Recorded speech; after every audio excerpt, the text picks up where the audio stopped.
Legenda Sang Kabelah, cerita rakyat dari Lampung.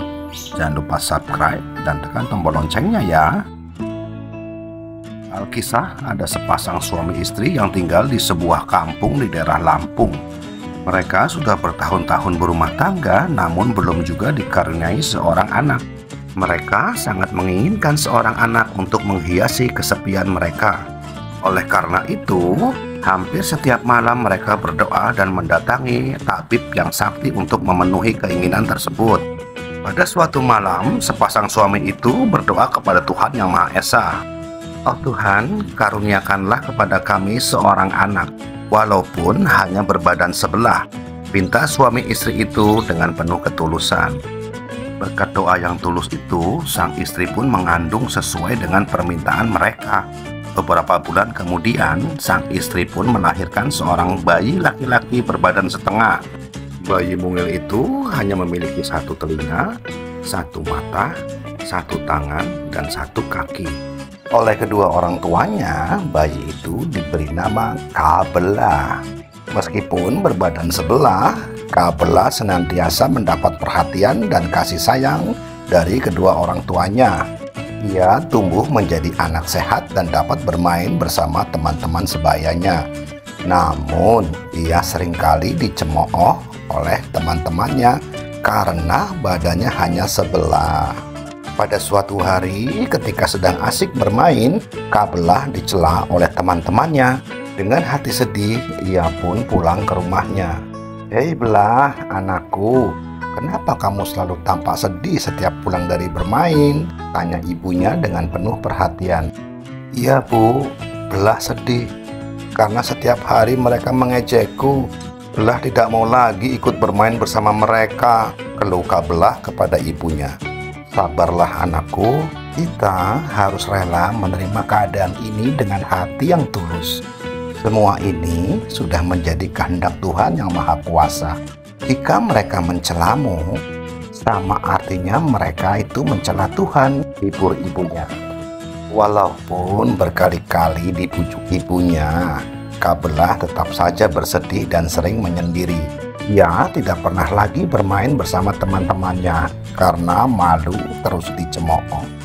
Waktu terus berjalan, Kabelah pun tumbuh dewasa.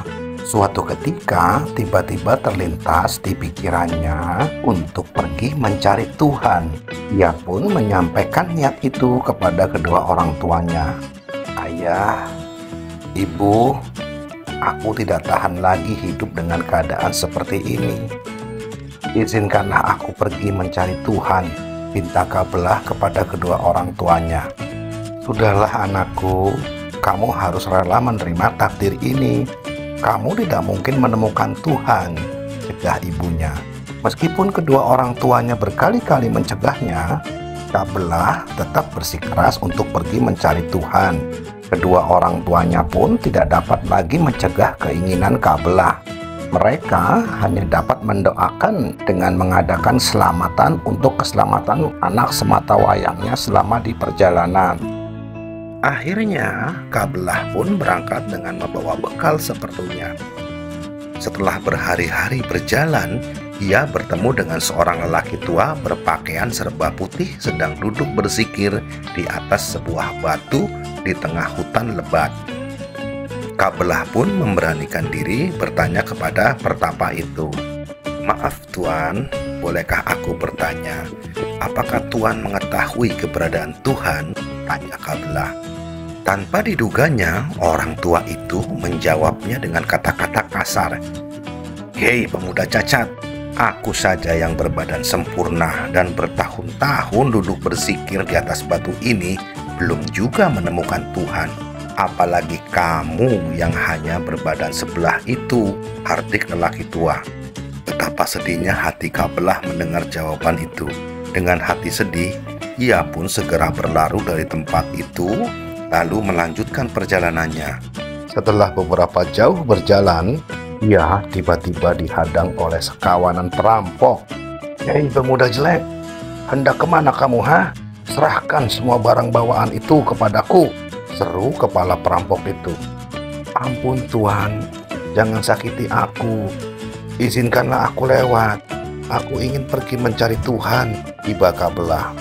Salah seorang anggota perampok merasa kasihan melihat Kabelah. Ia pun berusaha membujuk pimpinannya agar membiarkan anak muda itu pergi. Melihat kejujuran Kabelah, kepala perampok itu pun mengizinkannya untuk melanjutkan perjalanan. Bahkan ia berpesan agar Kabelah singgah di tempat mereka sepulang dari bertemu dengan Tuhan. Terima kasih Tuhan, aku berjanji akan kembali menemui kalian jika aku sudah bertemu dengan Tuhan, ucap Kabelah seraya berpamitan. Kabelah kembali melanjutkan perjalanan. Ketika sudah mulai gelap, ia bermaksud untuk beristirahat. Setelah berkeliling mencari tempat berlindung dari dinginnya udara malam dan gangguan binatang buas, akhirnya ia menemukan sebuah gua.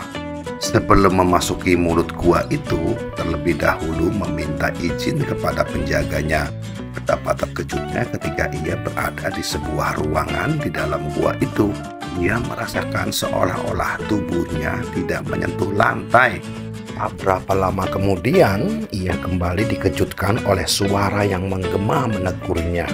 "Hei anak muda, kamu tidak boleh berada di dalam ruangan ini." Demikian suara itu. Baru saja Kabelah akan meninggalkan ruangan itu, tiba-tiba matanya menjadi mengantuk sekali. Akhirnya ia tertidur di tempat itu. Betapa terkejutnya saat ia terbangun. Tiba-tiba ia berada di dalam sebuah ruangan yang sangat indah. Tak seorang pun berada di ruangan itu kecuali dirinya. Meski demikian, ia mencoba untuk bertanya tentang keberadaan Tuhan. "Siapapun yang mendengar suaraku, mohon jawablah pertanyaanku ini. Di manakah Tuhan berada dan di mana tubuhku yang sebelah?" tanya Kabelah. Sejenak Kabelah diam, namun tak ada jawaban. Ia justru kembali tertidur. Begitu terbangun, tiba-tiba ia melihat tubuhnya menjadi normal seperti manusia pada umumnya. Ia pun segera berucap syukur kepada Tuhan yang Maha Kuasa. "Terima kasih Tuhan, Engkau telah mengabulkan permohonan hamba," ucap Kabelah. Tiba-tiba terdengar suara berpesan kepadanya, "Wahai Kabelah, jangan lupa singgah di tempat pertapa dan kawanan perampok itu. Beritahukan kepada mereka agar mau merubah sifat dan perilaku mereka," seru suara itu. Setelah mendengar pesan itu, Kabelah pun pulang ke rumahnya. Ketika singgah di tempat pertapa, ia mendapati orang tua itu sedang duduk terpekur. Ia pun segera menyampaikan pesan itu kepadanya. Akhirnya lelaki tua itu insaf. Ia tidak pernah lagi berkata kasar dan memandang rendah kepada orang lain. Demikian pula pada para perampok itu, mereka juga insaf dan tidak pernah lagi merampok. Untuk memenuhi kebutuhan hidup keluarganya, mereka bercocok tanam. Setelah menyampaikan pesan tersebut, Kabelah kembali meneruskan perjalanannya pulang. Setibanya di rumah, ia pun disambut gembira dengan penuh sukacita bahagia oleh kedua orang tuanya. Mereka pun mengadakan syukuran atas kepulangan anaknya dengan tubuh yang sudah sempurna.